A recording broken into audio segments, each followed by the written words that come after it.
The California sun was a cruel optimist. It poured through the single grimy window of James's North Hollywood apartment, illuminating swirling dust motes and the geography of yesterday's takeout containers. Outside, Los Angeles was performing its daily ritual of being effortlessly glamorous and vibrant. Inside, James was performing his own ritual of being invisible. At 32, his world had shrunk to the size of his 500-square-foot apartment and the glowing screen of his phone, a window into a universe of parties he wasn't invited to, friendships he didn't have, and a version of happiness that felt like a foreign language. He scrolled through Instagram, a masochistic tick. There was Mark from accounting, clinking glasses on a rooftop in Silver Lake, the city lights a glittering promise behind him. There was Jessica from his old yoga class. He'd lasted 2 sessions, laughing with a group of impossibly toned people on a beach in Malibu. Each photo was a tiny, sharp jab, a reminder of the thick, soundproof wall between his existence and theirs. His weight was the wall, he thought. It was a physical manifestation of his loneliness, a heavy suit he couldn't take off, and people, especially in this city of sculpted bodies and green juices, didn't know how to look past it. A buzz from his phone pulled him from his stupor. It was a notification from the building's group chat, a place he usually kept muted for his own sanity. But this one lit up on his lock screen. It was from his next-door neighbor, a wannabe actress named Tiffany. "Pre-game at mine tonight before we head to the bungalow, 8 p.m. Don't be late." The message was followed by a cascade of enthusiastic replies. James's heart did a familiar, painful thud. He knew about the party. He had heard Tiffany and her roommate laughing and planning it through the paper-thin walls all week. He had even held the door for them earlier as they carried in cases of White Claw, offering a small, hopeful smile that they hadn't returned. He had imagined for a fleeting, foolish moment that they might invite him. Now, watching the digital confirmation of his exclusion, the hope curdled into a familiar, sour resignation. He was about to lock his phone when another message popped up, this one clearly not intended for the main group. It was from Tiffany to someone named Chad. "No, OMG, I didn't invite James. Can you imagine? We barely have enough room as it is." A follow-up message appeared a second later, plus the vibe. You know? The vibe. James stared at the words until they blurred. It was worse than any direct insult. It wasn't about the space. It was about him, his essence. His very presence was a buzzkill, an unwanted variable in their equation of fun. The air in the room suddenly felt thick and suffocating, each breath a struggle. He stood up, the floorboards groaning under his weight, and walked to the small, water-stained mirror hanging by the door. He saw a man with kind eyes clouded by years of sadness. He saw a broad chest and powerful shoulders that he'd been told as a kid would make him a great football player before the world decided they just made him big. He saw a stranger wearing his face. The anger came first, a hot, roaring wave that made him want to punch the wall. But beneath it was something colder and deeper, a profound, cavernous despair. He had spent his entire adult life waiting for an invitation that was never going to come. He had accepted his role as a spectator in his own life, watching from the cheap seats while everyone else danced on stage. The words echoed in his head. The vibe. He looked at his reflection, really looked, past the weight, past the sadness, and saw a flicker of defiance in his own eyes, a spark in the darkness. If they wouldn't invite him to their party, he would find his own. No, he would become the party. The thought was so absurd, so alien, that it almost made him laugh. But it didn't disappear. It stuck. He walked back to his worn-out couch, sat down, and pulled his laptop onto his lap. The screen cast a blue glow on his determined face. His fingers, trembling slightly, typed a sentence into the search bar that would change everything. How to be confident at a party. The first step in James's self-imposed charisma bootcamp was finding a target. A real-world party was too advanced. He needed a tutorial level. After a week of obsessive online research, watching videos of body language experts and reading articles on the art of small talk, He found the perfect venue, a free public art gallery opening in the downtown LA Arts District. It was anonymous, crowded and revolved around something other than pure socializing, giving him a built-in topic of conversation. The night of the event, a thick marine layer had rolled in, blanketing the city in a cool, damp haze that mirrored the anxiety clinging to James's skin.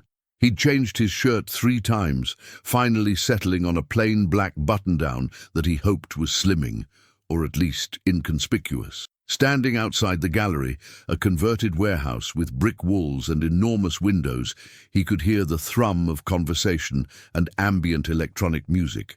Every instinct screamed at him to turn around, to retreat to the safety of his apartment and the comforting glow of a documentary.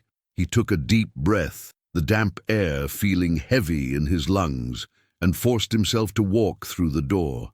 The sensory assault was immediate. The cavernous space was packed with a sea of stylish people, all looking impossibly at ease. The air smelled of wine and expensive perfume. Abstract, oversized canvases screamed with color from the walls. James felt his heart begin to pound against his ribs, a frantic drumbeat of panic. He clutched the plastic cup of cheap red wine he'd grabbed, his knuckles white. Rule number 1. Project confidence with open body language. He tried to pull his shoulders back, but he just felt stiff and robotic. He spotted a small, unoccupied space near a sculpture that looked like a pile of twisted metal and made a beeline for it, using it as an anchor in the swirling social vortex.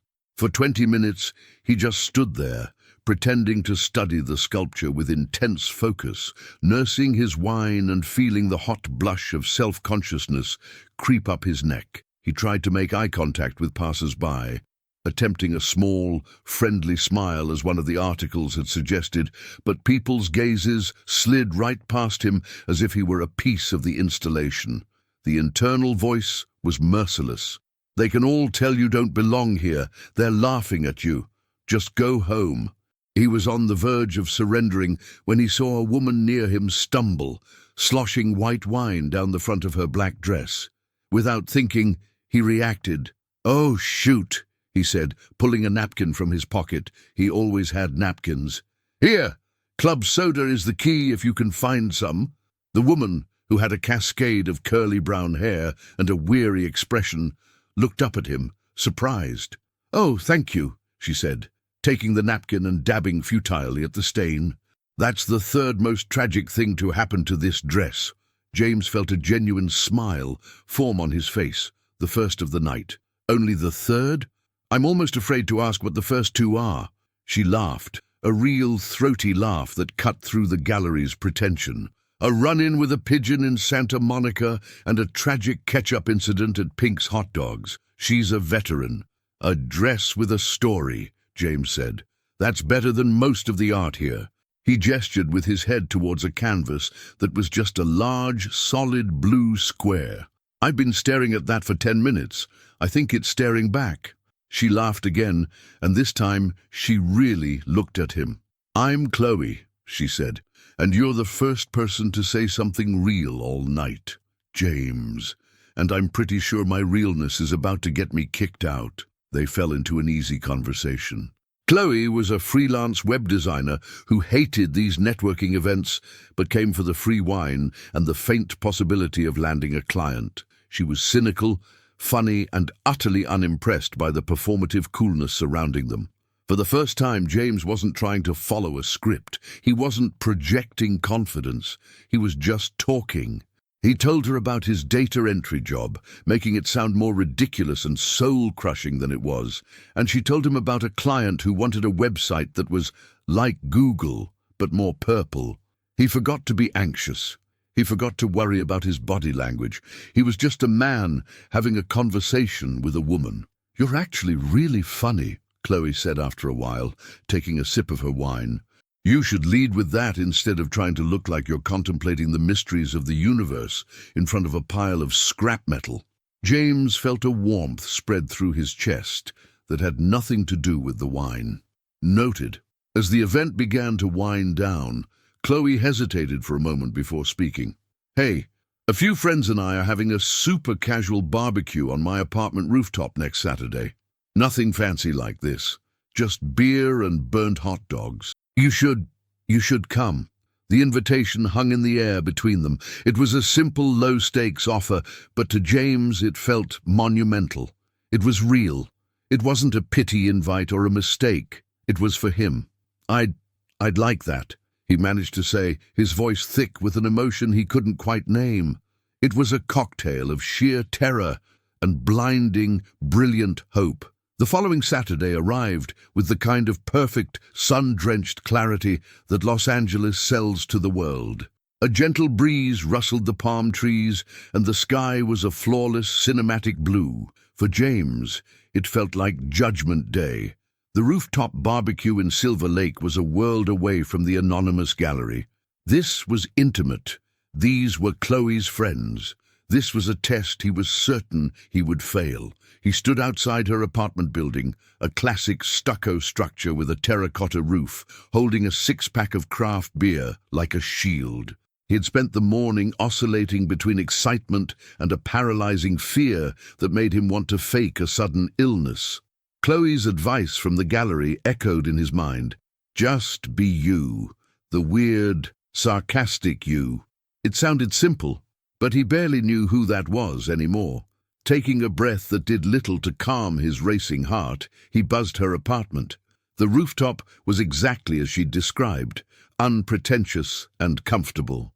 A mismatched collection of patio furniture was scattered around a small, smoking grill. A string of fairy lights was draped along the railing, and a portable speaker played a mix of indie rock. The view was stunning, a panoramic sweep of the Hollywood Hills to the west and the downtown skyline to the east. Chloe greeted him with a warm smile that instantly eased some of his tension. "You made it! I was worried you'd bail."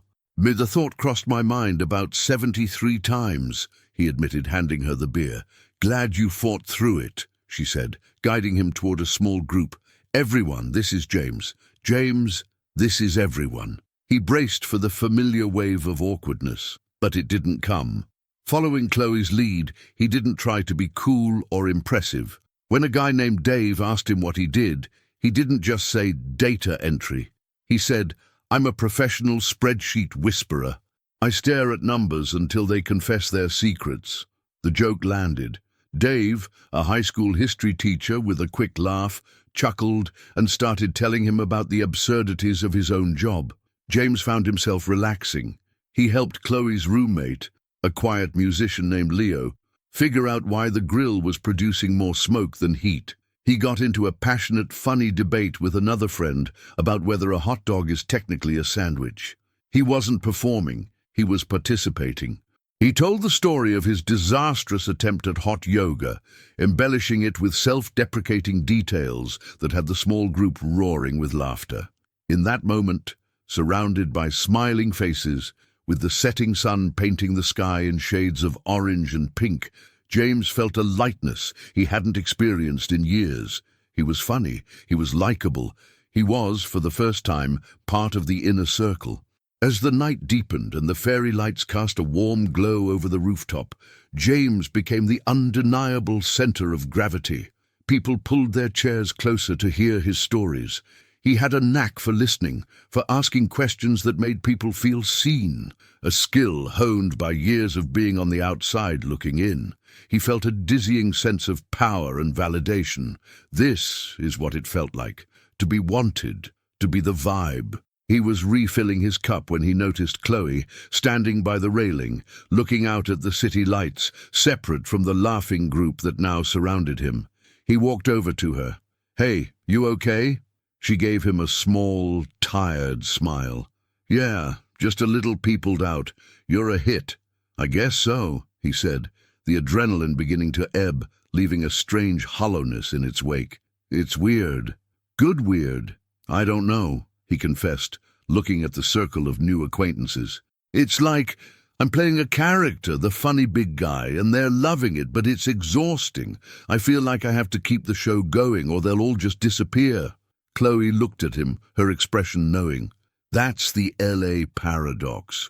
You work so hard to get inside the party, and once you're there, you realize it's just another room with different strangers. Her words resonated with a startling clarity. He had done it. He had cracked the code and become the life of the party. But as he looked at the laughing faces, he realized he didn't know any of them, not really. The connection felt wide, but incredibly shallow. The profound loneliness he had carried for so long hadn't vanished. It had just been papered over with noise and laughter. At that moment, Dave, flushed with beer and enthusiasm, clapped a heavy hand on James's shoulder, making him jump.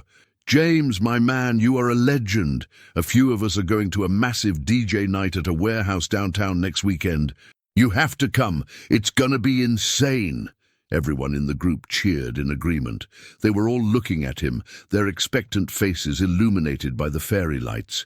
It was everything he thought he ever wanted. He forced a wide smile. "Yeah, man. Sounds awesome. I'm there." But as he spoke the words, his heart sank. The reflection he saw in the dark glass of the rooftop door showed a popular, happy man. He didn't feel like him at all. The next month was a blur. True to his word, Dave's warehouse party was insane. A chaotic, pulsing mass of bodies under strobing lights. James went, and he performed. He was the legend. He told his stories, louder this time to be heard over the deafening bass. He was rewarded with slaps on the back and offers of drinks from people whose names he forgot instantly. The warehouse party led to an invitation to a pool party in the San Fernando Valley, a sun-scorched affair fueled by tequila and EDM. He found himself in the pool, the center of a laughing group, feeling the familiar pressure to be on. From the pool party came an invite to a birthday dinner at a trendy, overpriced restaurant in West Hollywood, and from there, a house party in the Hollywood Hills, with a view that was more impressive than any of the guests. James's calendar, once a barren desert, was now a jungle of social engagements. He was collecting invitations like trophies, tangible proof of his success. Yet with each event, the victory felt more hollow. He was living a montage of someone else's life, a series of disconnected, loud moments that left him feeling increasingly drained and isolated. He was surrounded by people, but had never felt more alone. The funny big guy persona was a heavy costume, and he was getting tired of the performance. The breaking point came at a sprawling party in a minimalist glass house, perched high above the city. The music was loud, the conversations were shallow, and James felt like a ghost haunting his own body. He was retelling his hot yoga story for what felt like the 100th time, the laughter of the strangers around him sounding distant and tinny. He caught his reflection in a massive floor-to-ceiling window. He saw a man with a forced smile, eyes glazed over with exhaustion, surrounded by a crowd. He looked trapped. Across the room, he spotted Chloe. She was cornered by a man who was gesticulating wildly, clearly pitching her a screenplay. She wore the same look of quiet desperation James felt. Their eyes met across the crowded space, and in that shared glance he saw his out. He abruptly cut his story short with a mumbled excuse, navigated through the throng of people, and walked straight to her. "Hey," he said, his voice low, "I am so over this. Do you want to go get some actual food? Something that involves grease and regret?" Chloe's face broke into a look of profound relief. "God, yes, please. If I have to hear about one more movie about a down-on-his-luck hitman who finds a dog, I'm going to throw myself off this balcony." They slipped out of the party without a single person noticing their departure. The cool night air felt like a baptism. 15 minutes later, they were sitting in a worn red vinyl booth at Cantor's Deli on Fairfax, an LA institution that was the complete antithesis of the party they'd just left. The air smelled of pastrami and coffee. The light was an unflattering, honest fluorescent. It was perfect. They ordered 2 huge Reubens and black coffee. Under the diner's bright lights, the facade James had so carefully constructed crumbled. "I can't do it anymore," he confessed, stirring his coffee. "I thought that was what I wanted, to be the guy everyone wants at their party, but it's just work." And it's the loneliest I've ever been. Chloe nodded, understanding completely. You became a brand, she said softly. Welcome to Los Angeles. It happens. People loved the idea of you. It's easy to love an idea. It's harder to know a person. They talked for hours. He told her about the group chat message, about the feeling of being invisible, about the desperate search for confidence online.